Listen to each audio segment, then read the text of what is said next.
everyone, welcome to Friday Fun. Today we're going to talk about autumn leaves. And autumn is the season that comes right before winter and just after summer. We also call it fall. And we call it fall because the leaves are falling from the trees. They usually change color and fall off. And one of the trees behind me, the taller one, is the sycamore. The sycamore tree, if you look up, you can see some of the leaves are still green and some of them are turning brown. And all along the ground, there's lots of brown leaves that have fallen from the sycamore tree. And they're shaped a little bit like a star, or maybe like a hand. So they're nice and green when they come in the spring. The tree's leaves will fall off entirely and become kind of naked. But then in the springtime, the new buds, the new leaves will start growing in and they'll be really, really pretty. And right next to me here is this beautiful red grape plant.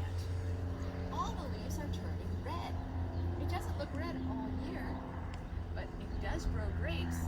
And right now, they're turning red and they're falling off. This is called a Rogers red. That's a good name for a grape that turns red, huh? The grapes are actually very, very purple and a little bit sour, but the birds and the other animals will still eat them. Sometimes the people will eat them too. Even Miss Susan picked some and made some jelly, and I got to try it. It was really tasty. So the Red Rogers grapes have a leaf that's very interesting. And when they turn red, the thing that I think is so fun is they're shaped like a heart. So they're a red heart. Let me see if I can grab one and show you. Here is the Red Rogers grapes when it turns red, right before it starts to get ready to fall to the ground. Do you see the heart shape? Isn't that pretty? This is one of the plants that we get to see really pretty this time of year. We have some other leaves that are so interesting, and they're all different. How about something that's shaped like this? Wow! That's not a heart. We'll call this a sword shape. This is a big plant in the grass family, and it looks like a big sword, doesn't it? How about another shape? Did you ever think you might have a plant that made a leaf that was a circle, a round one? This one's really cool, and you can see it's starting to change color. This is from a tree that'll lose all of its leaves. It's from the western redbud. It's very, very round, isn't it? What other shapes do I have? Here's another one that's kind of like a star or a big hand. Look at this one. Isn't that pretty? And then we have some that are not ever really green. They look kind of white, almost gray. And when they get dry and brown, they still look kind of white, almost gray. This one's all crunchy and ready to break off. And these are kind of fuzzy. Can you see the fuzziness? They're a little bit fuzzy, a little bit soft. And the fuzz is on there to protect the plant from drying out. I have another one that's fuzzy, and it's my favorite one to feel. This one is so soft, it feels just like a blanket. This one's from the Indian mallow. I wish you could feel it because it is super soft. We grow these here in the native garden. I think I forgot to tell you where we are. We're in the native garden right outside the nature center where all these native California plants are growing. And right now at the end of summer and the fall, everything is losing its leaves or it's just starting to look a little bit less bright and shiny than it does when the water comes. What other leaves can I show you? Here's one that's interesting. This one came off of the sunflower. Look how pointy it is. That looks kind of like an axe head, maybe. I don't know, maybe a knife? That's a pointier one. And then we have some that are shaped more like a feather. Look at this one. Doesn't that look like some feathers of a bird? Pretty fun. We have some other ones that are sort of feathery.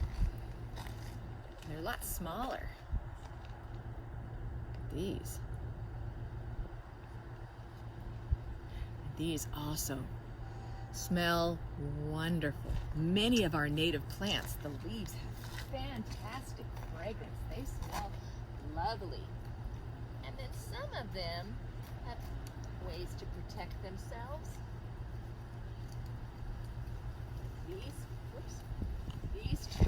These are from different plants. Look how pokey it is. This one is very, very sharp. And if you grab it, that's gonna hurt. And this is from a different plant, and it's bigger, but it's also very, very pokey. Why would the leaf want to have sharp pokes on it? Well, it turns out that maybe there were deer or well, not so much insects, but bigger animals that would eat the leaves. That would poke their tongue, so maybe the plant wouldn't get eaten. That would be a good way to keep itself from being eaten. And then we have some leaves that are really, really tiny. Here's two different plants with really tiny leaves.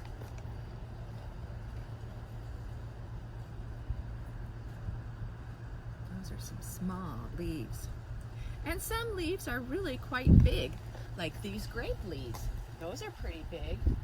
Or the leaves from the sycamore tree that are falling off. Those are pretty big. There's even bigger ones, but not here in this garden. That's about as big as we've got around here. What else do they want to tell you? So leaves come in different colors, and in the fall, they often change colors. We're going to take a little walk around the garden and see what kind of leaves we can see. So we have some grasses, and grasses always have these long, skinny, sword-like leaves. And we have some plants that have some very white, fuzzy leaves. Buckets. Very white. And they'll have more leaves when the water comes. If you look on the ground, you can see many of the leaves have dried and fallen up. But that's okay, because we learned about decomposers last time. Those will get turned into good new soil. This plant, he's not going to lose his leaves, but right now is making lots of seeds, and each seed has a parachute. He's trying to plant new plants.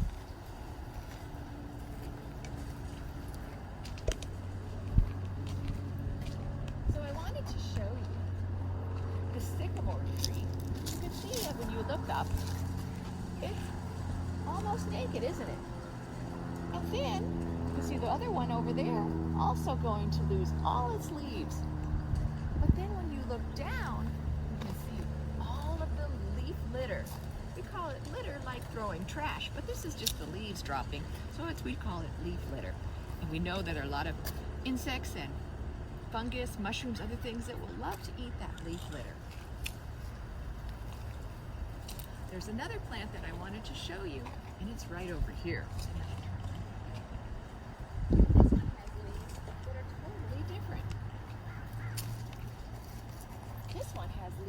That are succulent, and succulent means that they're filled with water. Now right now they're not very stiff. See how easily it just wiggles like this? But when the water comes, the plant will suck up a lot of water and store that water both in the roots, the stems, and of course in the leaves. So there's water inside this. It's a little bit spongy, a little bit squishy. Maybe if I open one up, we can see if we can find some water. As I tear it open, you can see that it's green, bright green inside, and it looks wet, doesn't it? Let me see if I can squeeze some water out of it. Oh, it's so dry. It's not totally dry, but sometimes when I squeeze it, I get a big drop of water out of it. But this time of year, it's just some. See, there's some water here. And what it does at this time of year when it doesn't have rain is it uses the water that it's stored to keep itself alive, and then when the rain comes, it'll swell up again and fill with water, so it has plenty to store for next time. It has another trick. If you look at this plant, it has white on the outside, and you can see some of that white got onto my finger. This is its own sunscreen. It protects itself from drying out by having this white powdery coating to keep the sun from drying it out. That's a good trick, isn't it? So here in the native garden, you can find a lot of leaves. Just like in your own home, you can find leaves all over your area where you live, near your homes. I went for a walk and I collected a lot of leaves to make our art today, and I'll show you that later. Hi, we have moved. We are not in the native garden around the nature center. We have walked into the preserve. We are in the middle of the preserve where the water used to be. And you know how I know the water used to be here? Look at these tree roots behind me. These willow trees love it when their roots are covered with water. And now they have to wait until the rain comes back to fill up again. And if you look around on the ground, there's plenty of leaves that have fallen from the trees. They're falling from these willow trees. Here they are, all brown, and then they fall. So it's our season of fall, and we have a good story today, and it's called Leaf Man. Do you see the leaf man in the picture? He's made of leaves and other parts from nature, like these 2 acorns and a seed pod. Look at all the beautiful colors.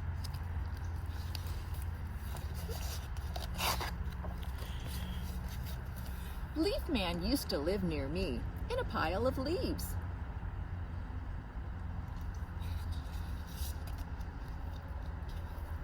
But yesterday, the wind blew Leaf Man away. He left no travel plans.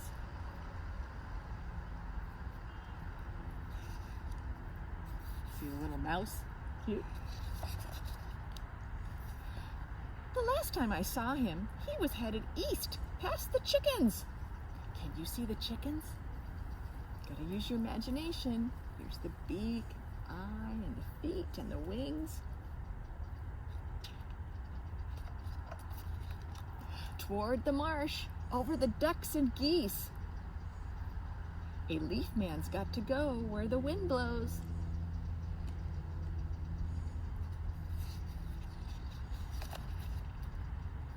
He blew over the fields of pumpkins and winter squash.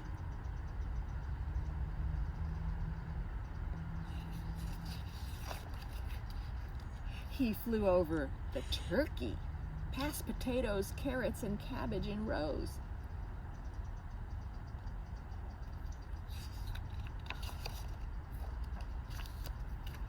Then he blew out of sight.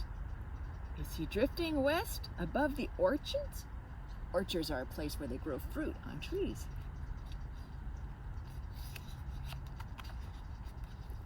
Or over the prairie meadow. Can you see the butterflies?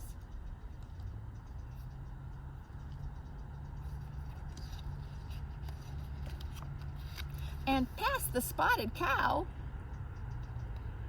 Well, a leaf man's got to go where the wind blows.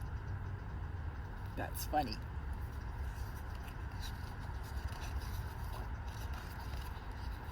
Maybe Leaf Man's gliding on a lake breeze. Can you see? I see a turtle and some fancy fish.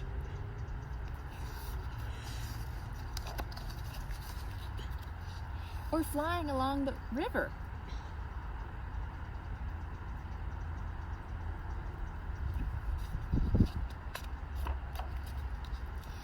Following butterflies going south. Well, a leaf man's got to go where the wind blows.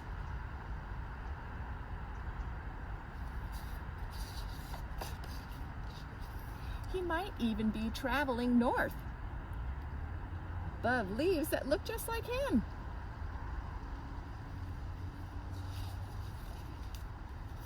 Or flying over mountains with a flock of birds.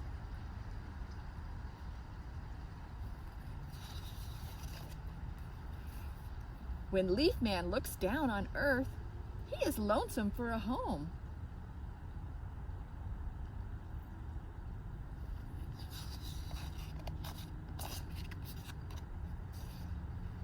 This I do know, where a leaf man will land, only the wind knows. So listen for a rustle in the leaves.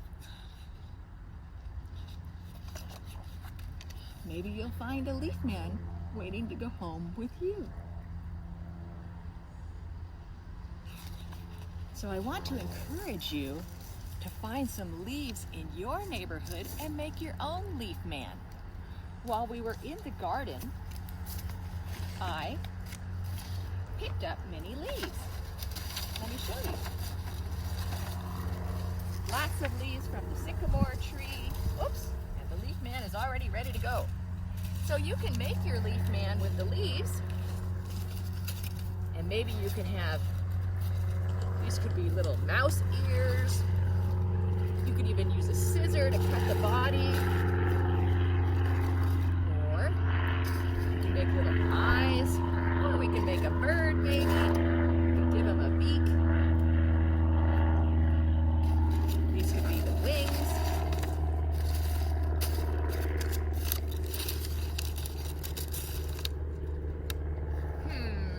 I don't know if that looks like a bird, but we have to use our imagination. Maybe we can make him a tail by breaking it here. Here can be the bottom of the bird. It still doesn't look like a bird to me, but I'm trying.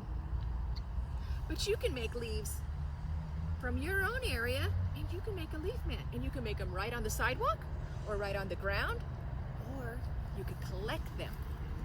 This is what I did, and actually I think it turned out really nice. I went around my neighborhood and I gathered some leaves. Not the ones that are too crunchy, like these are too crunchy. Ones that are a little more soft, like this one. Not crunchy yet. And then I took a couple pieces of paper towel on both sides, and then another piece of paper, like a piece of paper from the copier or the printer, and I put in the microwave. And in the microwave, you turn it on for 30 seconds, then you open it up, and then turn on for 30 seconds more, and then it's totally flat, so it doesn't curl up like this. This is what I made from my leaves. Because Thanksgiving's almost here, I made a turkey. And you can see all the leaves are so flat, but you can see his little beak and his eyes, and even the wattle, even the part that hangs down next to his beak. And all those leaves in the back look like his big feathery tail. Maybe you can make a leaf turkey, or maybe you can make a leaf butterfly, or a leaf fish, or anything you want. Really pretty, huh? I want you to try. So we're gonna go to one more location here in the preserve. We're gonna go find where there's a lot of leaves. Hi again. We've changed locations again. We're still in the preserve, and we walked a little way to where there were more leaves. Over here, we have a sycamore tree behind Miss Susan. She could slowly turn around. You can see, just like we saw in the native garden, that has all those big leaves. I'm sorry, now that I'm looking at it, it's not a sycamore, it's a cottonwood. It's a little different, and the cottonwood trees have leaves that are more shaped like hearts. Here, I found one on the ground. Look at this. Is that a nice heart? So the cottonwood trees are here in the preserve over toward the far side of the preserve. And they're losing all their leaves, and they're all over the ground. And the fun thing about leaves that are all over the ground is you can pile them up. And if you pile it up big enough, you can have a leaf pile you could jump into. If it's really big, it's so fluffy, it doesn't even hurt. I don't know that I have a big enough pile to jump into right here, but I can certainly play with them. Watch this. They're all falling all over again.